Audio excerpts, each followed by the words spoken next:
Bismillahirrahmanirrahim. Assalamualaikum warahmatullahi wabarakatuh. Selamat pagi, salam sejahtera bagi kita semuanya. Om Swastiastu, Namo Buddhaya, salam kebajikan. Yang saya hormati para menteri yang hadir bersama kita, Pak Mendagri, Pak Menteri Investasi, dan juga Panglima TNI. Yang saya hormati Gubernur Kalimantan Timur, Tuan Rumah Wali Kota Balikpapan, yang saya hormati Ketua Dewan Pengurus APEKSI, Bapak Eri Cahyadi, beserta seluruh Bapak Ibu Wali Kota yang hadir pada pagi hari ini, hadirin dan undangan yang berbahagia.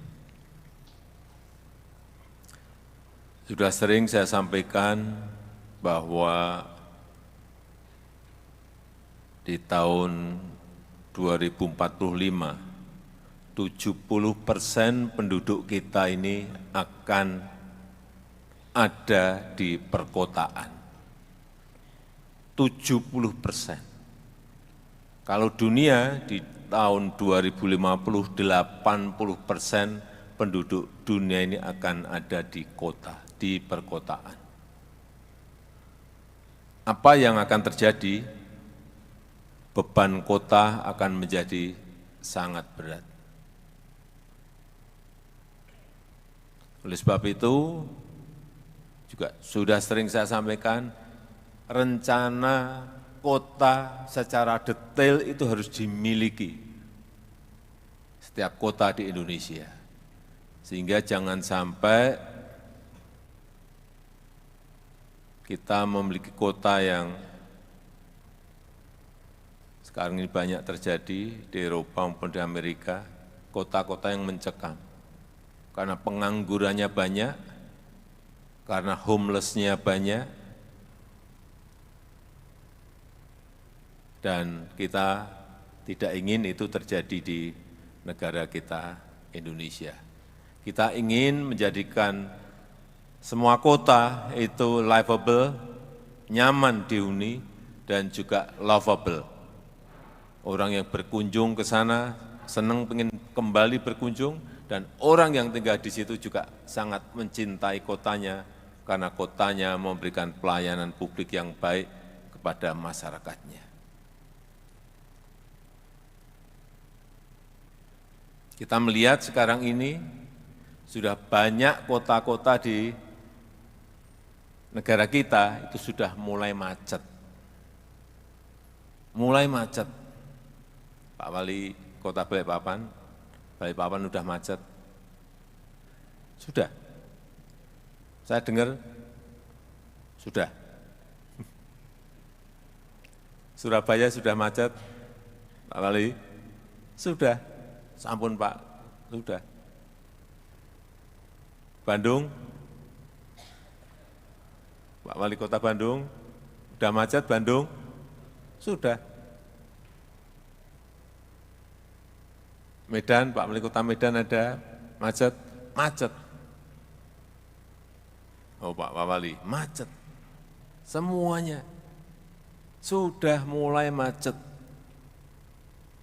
Oleh sebab itu, sekali lagi, rencana kota mengenai transportasi massal, transportasi umum itu harus disiapkan. Kalau kita bayangannya selalu subway, MRT, LRT, itu biayanya gede banget, mahal. Saya sampai apal. Waktu MRT Jakarta dibangun pertama, itu per kilometer, yang MRT yang bawah tanah itu 1,1 triliun rupiah per kilometer. 1,1 triliun rupiah per kilometer.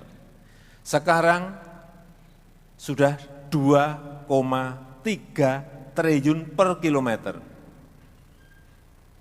Tolong tunjuk jari. kota mana yang siap membangun MRT dengan APBD-nya. 1 kilometer 2,3 triliun.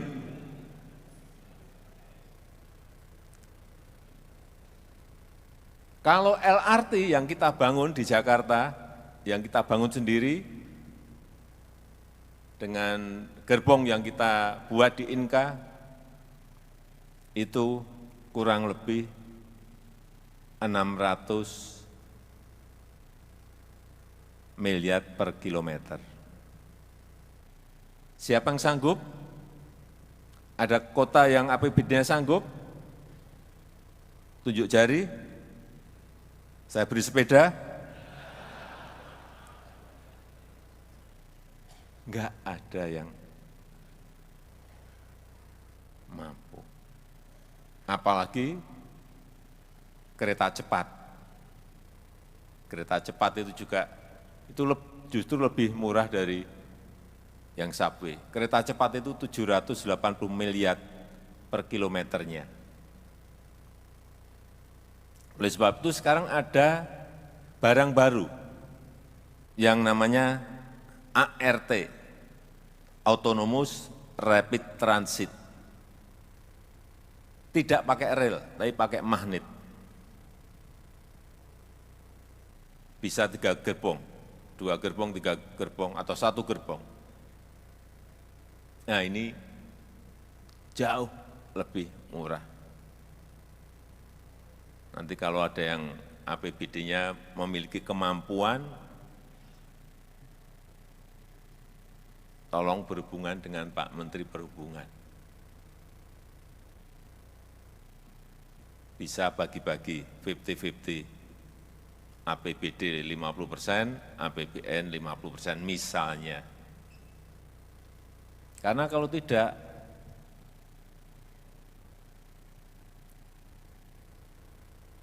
10-20 tahun yang akan datang, semua kota akan macet.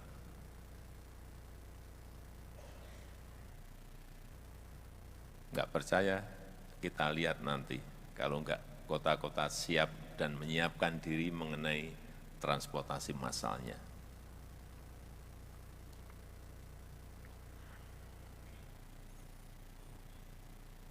Yang kedua, yang berkaitan dengan kota masa depan itu seperti apa. Banyak di antara kita masih banyak yang keliru bahwa kota masa depan itu harus kota modern yang banyak pencakar langitnya, banyak yang high rise building-nya.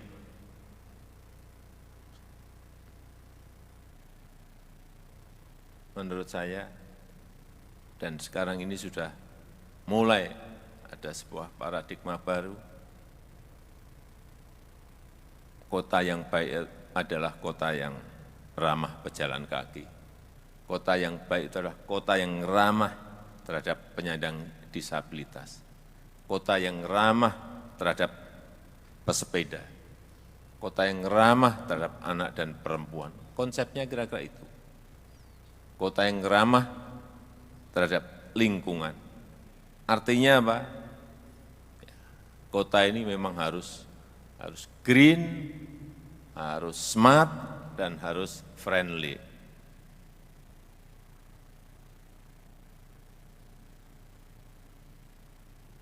Jangan sampai membangun kota semakin banyak beton yang didirikan.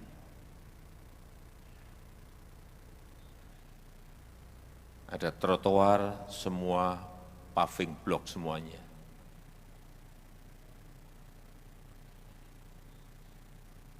Ada mestinya sekarang ini penggunaan paving grass akan lebih baik, akan lebih hijau.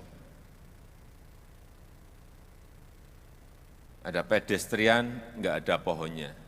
Sehingga kita ini negara tropis, panas. Sehingga enggak ada yang mau yang berjalan kaki karena tidak ada peneduhnya. Oleh sebab itu, kehijauan itu ke depan akan sangat menjadi perhatian semua kota. Dan saya senang Balikpapan termasuk kota yang saya senangi karena kehijauannya sangat baik. Juga Surabaya juga. Saya kira yang lain-lain saya tunggu. Ya, termasuk nantinya IKN itu akan menjadi ibu kota, konsepnya ibu kota terhijau di dunia karena memang konsepnya adalah kota Nusarimba, betul-betul hijau, betul. Kalau kita konsisten terhadap konsep awal dari pembangunan ibu kota Nusantara yang sedang dalam proses pembangunan. Jadi kembali lagi, harus hijau, harus teduh, ramah terhadap pejalan kaki, ramah terhadap pesepeda, memiliki hutan kota, memiliki alun-alun dan taman yang luas. Itu konsep ke depan mesti seperti itu. Kalau sebuah kota sudah terlanjur isinya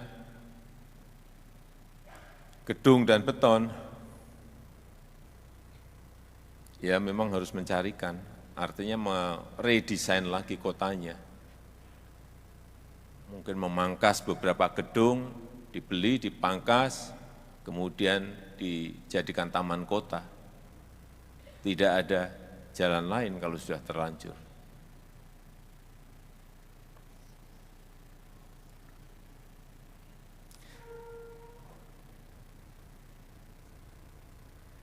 Saya rasa itu yang ingin saya sampaikan dalam kesempatan yang baik ini. Sekali lagi, kota masa depan yang diidamkan adalah kota yang green city, yang smart city, yang creative city, yang livable dan lovable. Dan dengan mengucap Bismillahirrahmanirrahim, pada pagi hari ini secara resmi saya buka rapat kerja nasional Rakernas Asosiasi Pemerintah Kota Seluruh Indonesia APEKSI ke-17 di Balikpapan tahun 2024. Terima kasih. Wassalamualaikum warahmatullahi wabarakatuh. Mohon berkenan Presiden Republik Indonesia untuk tetap berada di atas panggung. Mohon dapat mendampingi Menteri Dalam Negeri, Menteri Investasi, Panglima TNI, PJ Gubernur Kalimantan Timur, Ketua Dewan Pengurus APEKSI dan Wali Kota Balikpapan.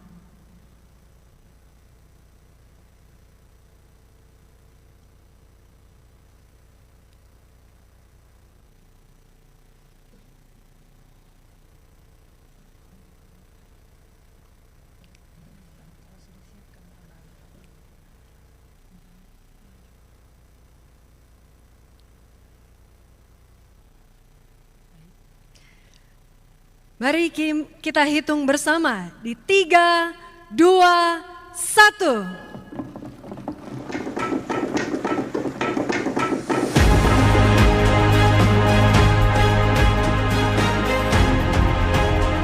Dengan demikian Rakernas APEKSI ke-17 tahun 2024 telah resmi dibuka oleh Presiden Republik Indonesia.